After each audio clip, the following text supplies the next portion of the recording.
The following audio presentation is a production of Rutgers, the State University of New Jersey, in association with the Division of Continuing Studies and the Institute on Ethnicity, Culture, and the Modern Experience. This production was originally funded by the New Jersey Historical Commission and has been remastered by the Rutgers ITV studio. We had started with 60 or so in the platoon. Then we were down to 7, then 2, Kelly and I. We were running our own war. Franklin Nellore was a private in the Army during World War II's famous Battle of the Bulge. Nellore was also a graduate of Rutgers during the war years. Through the efforts of the class of '42, the first Rutgers class to graduate into the teeth of the war, the wartime experiences of Nellore and other veterans will be accessible to scholars and historians in a new way. The class is working on an oral history archive project to preserve the World War II-era memories of its veterans.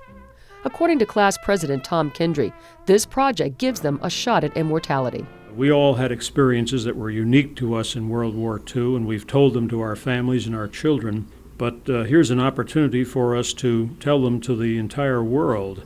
By recording oral histories of experiences on the battle lines and the home front, the Rutgers class wanted to create a living memorial of their class and the generation that went off to war.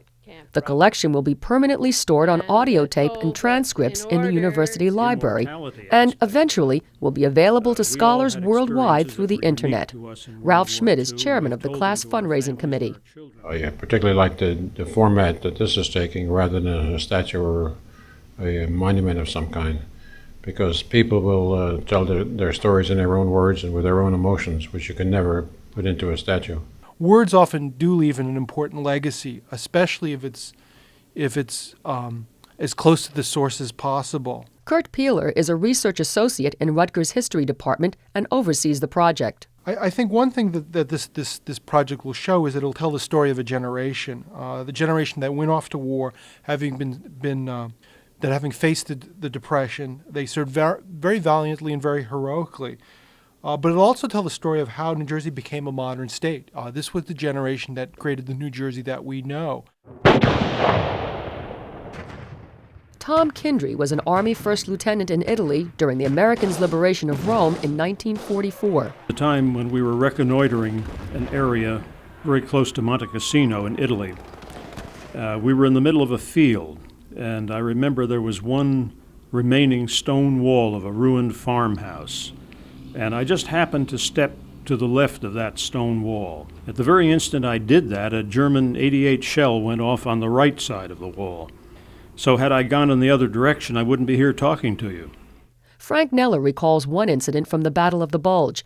It began with the memory of an old Nelson Eddy film from the 1930s. He was on the front lines with the Germans during World War I. I always remembered Nelson Eddy singing Silent Night in English over to the Germans, who returned Silent Night in German. So I thought, gee, that's beautiful at Christmas time. I remembered that Christmas Eve.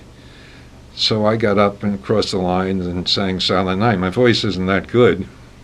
And then I heard the crack of a bullet go by. I said, that went past my left ear. So I got upset. So I called for artillery, and the shells came in.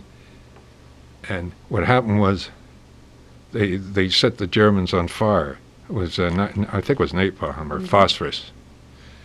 And then all I could see was the Germans running around with their backs on fire, about 2 of them. And that was my worst Christmas, because I felt such conscience-stricken that I had caused those Germans on Christmas Eve to get hit or be burnt by just singing Silent Night. Mary Robinson was in the Women's Army Corps during the war. Her story paints a telling picture of a segregated army during the war years. Her first assignment was at Camp Robinson, Arkansas, where black soldiers were routinely segregated.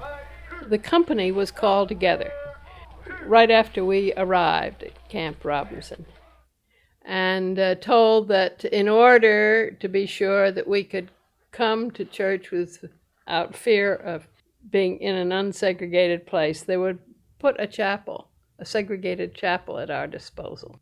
You know, that was shocking to me, that Protestant Catholic and Jewish chaplains would stand together and say a thing like that.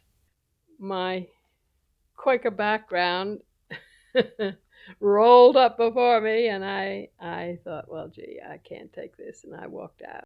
Tom and other veterans believe these oral histories are the missing piece of existing World War II accounts, and the very process of retelling those memories for future generations to hear and appreciate has had a profound effect on their own lives. For many of the people who have been interviewed, they've found it to be a very emotional experience. It's been actually a kind of catharsis, and the process of interviewing brings them back and brings them alive. I'm Marisa Pearson for New Jersey Times. He's in the army now, a blowing reveille. He's the boogie woogie bugle boy of Company B.